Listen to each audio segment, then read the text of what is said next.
I was not discouraged by last night's loss. I don't think there was a reason to be necessarily discouraged.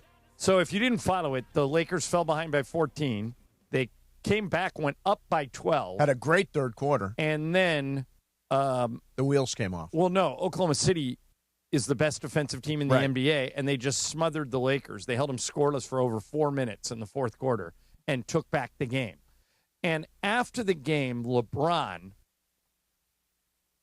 said the quiet part out loud. Listen to this. Where are you seeing the gaps between like where they're at and the things they do well consistently versus like kind of the build that you guys are trying to put together? You want me to compare us to them? No, I want to know where you think though that like sort of as this team is on, it's like that's a championship team right there. We're not.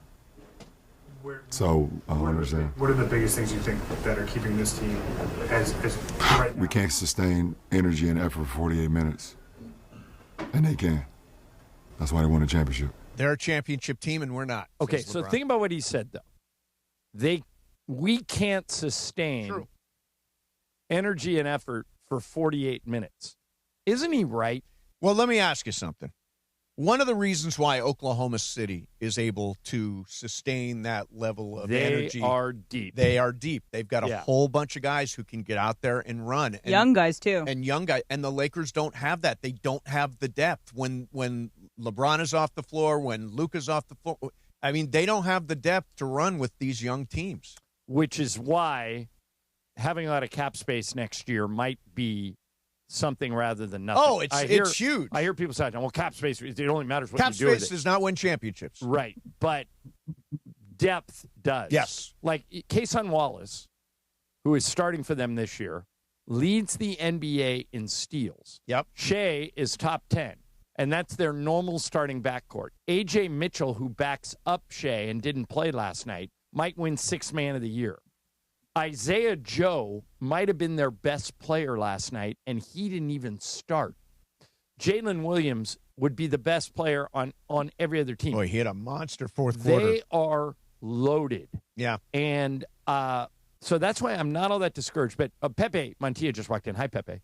Hi, guys. Hey, Pepe. Pepe, let me ask you this, because you called the game last night, too. Is what LeBron's talking about sustaining energy and effort for 48 minutes, is that something you can learn? In other words, can you develop into that? Or as Mace was pointing out, you can't do it unless you have the players. Well, it's part of what you said and what Mason said. I'm going to tell you why. Because if you don't have the players, you might be able to do it, getting a different system to stop the other guys. Jake had like three open, wide open shots. And you notice that they never left Luke Kennard alone. No, they never. So in the past, and you remember this when Glenn Rice, obviously. Sure. When Glenn Rice, who was an excellent 3-point shooter, they made like 2 or 3 screens in order for him to be free in the flank, But they don't do it with Kennard. Well, here's the thing. They tried to. The problem was Kennard ran through a bunch of screens last night. The problem was Oklahoma City is so good defensively, they just switch everything. Yeah. And so every time Kennard went through a screen, the guy who was guarding him at the beginning of the play was a different guy by the end of the play. They are so good collectively on defense. They are. The other thing is they mug They're everybody. one of the best defensive teams I've ever seen. This is a critical point. They mug everybody. They are so physical to the point that officials at some point are like, well, yeah, I can't call every one of these. I mean, what is Lou Dort doing? You've heard me say this before, Mace, that those Utah teams with Karl Malone and John Stockton that went to the finals 2 years in a row in the late 90s, they ended up losing to the Bulls. But Jerry Sloan, their coach, was a tough guy who was really good on defense. And what he told his team was, especially at home, but really on the road too, I want you guys to grab, hold, muck up the game. Don't worry when you get called for fouls, because they can't call everything. If they foul all of you out, especially a game in Utah, the crowd would riot.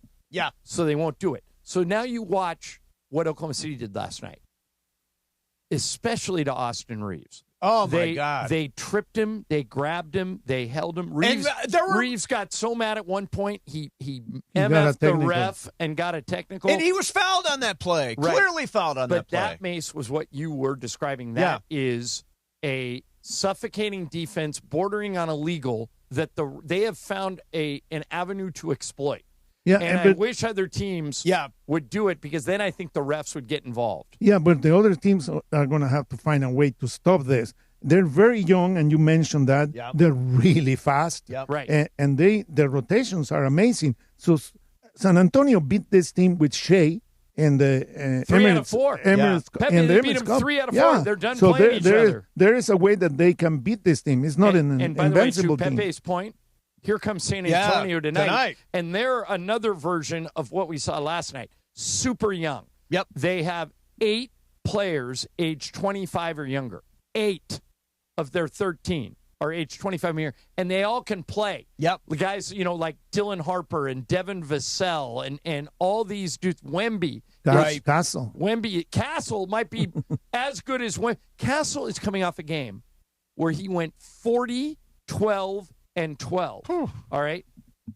There's one other player to ever go 40, 12, and 12, and it's Wilt in a game.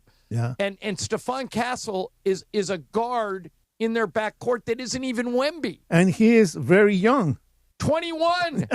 He played 1 year at UConn, led him to the national title, and then came to the NBA. And Dylan Harper, Ron's kid, is 19. Yeah. And he's averaging 11 points a game as a 19-year-old. And, John, I don't know how you feel about this, but last night when I was calling the game, I saw Joe moving around, and I keep on saying, don't leave him open because he's going to make a three. And every time they give him the ball. And this is because all these teams have a bunch of picks because they didn't go and try to acquire somebody huge.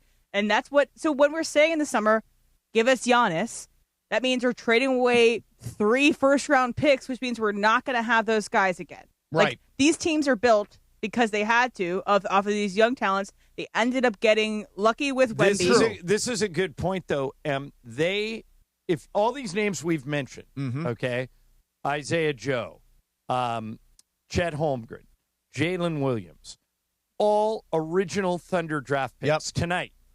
Stefan Castle, Wemby, Dylan Harper, all Spurs draft picks. You look at the team we started last night, okay? Yep.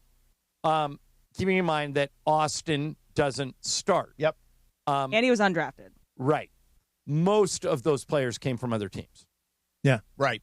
So there's something to be said for the way OKC developed. Mark Daigneault, their coach, was their G League coach for 7 years. Right. So all these guys, even Caruso, came through OKC's program, and Daigneault knows them inside and out. So one of the things, we'll talk about this, one of the things I think the Lakers screwed up is their draft picks the last couple of years because they're not Jalen Hood-Schifino, Dalton Knecht, they're not contributors. And because they're not contributors, they're not guys that other teams want to trade for. So they're neither part of your depth or part of your ability to get somebody else. But Mace. But that can happen to any team. Right. Look, but I'm looking wait. Look what happened to Clippers.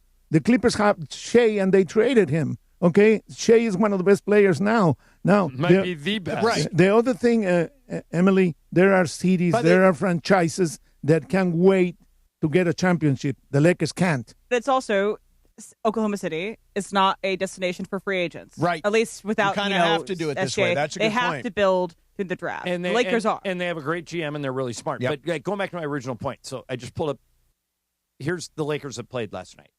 Jake LaRavia, drafted by Memphis. Marcus Smart, drafted by Boston. DeAndre Ayton, drafted by Phoenix. Rui Hachimura, drafted by Washington. LeBron James, drafted by Cleveland. Austin Reeves, undrafted. Jackson Hayes, drafted by New Orleans. Jared Vanderbilt, drafted by Denver. Luke Kennard, drafted by Detroit. Maxi Kleber, drafted by Dallas. That's who played last night for us. Yep. Not one Laker draft pick. And I'm not saying that you have to draft and develop, but you sure does help. And so I know yesterday a lot of people were reacting to the Lakers use their last roster spot on Kobe Buffkin. One of the reasons they did that was the Lakers G League coach is a guy named Zach Guthrie, who they really, really like. He's going to be an NBA coach one day. Yes. Zach talks to JJ almost every day. And they are trying to correct the problem I just outlined. They are trying to figure out, okay, how do we bring guys in, put them in the G League, have Zach teach them, hand them off to JJ, and keep them for a while. That's why they gave that last roster spot to Bufkin. Guys like me and other people were coming on saying, go get Lonzo, go get Cam Thomas, go get somebody else. Well, somebody that's going to contribute this year. Kobe Bufkin is not going to play a significant role in this roster this year. Probably not. But in the G League, he's played 14 games. Yep. 28 points on 53% shooting, 8 rebounds a game. Well, and he defends. My understanding, too, is he was about to get snatched by another team. Right. So that's why they did what they did. Yeah. They're looking around going, okay, all the teams that are favored to win the title now, even Detroit, who's the number 1 seed in the East, is doing it with Cade Cunningham and Jalen Duren and Isaiah Stewart. People they By the way, you know what? And they also play the same physical brand of defense that OKC does. There's like a thunderification of the league right now. Everybody wants to be physical. That could be the finals. For those of you who are going to watch the game tonight, and especially those of you who are lucky enough to be there, I want you to watch Victor Wembanyama. And don't necessarily pay attention to him when he's on offense. He's elite offensively. He's unbelievable. But on defense, even Pepe, you've probably noticed this, even the shots that he doesn't block, he affects. Yeah. In other words, he alters everybody's shot. If you come driving in, you'll see it tonight. Marcus Smarter, Austin Reeves, even LeBron will come driving down the lane, and they see Wemby in there, and they'll shoot a moon ball that they don't normally shoot just to get it over Wemby. Yep. And that's valuable. Sure. You know, that's super valuable. Yeah, that you have a guy that it doesn't show up in the stat sheet. But Victor Wembanyama is 7 feet 4 inches tall. I mean, he's that tall. And he affects every play game. Super long. Mace, I could block your shot. If you shot it from there, if I'm Wemby, he could block it from here. Yeah, he could. Yeah, I can. I wouldn't get within 2 feet of you. No. Yeah, and so there's a new order, you just hit on it, in the league of aggressive, young, attack defenders that are going to push the refs to the limit. Yep. There were 52 free throws last night. That's exactly the way Oklahoma City wants it.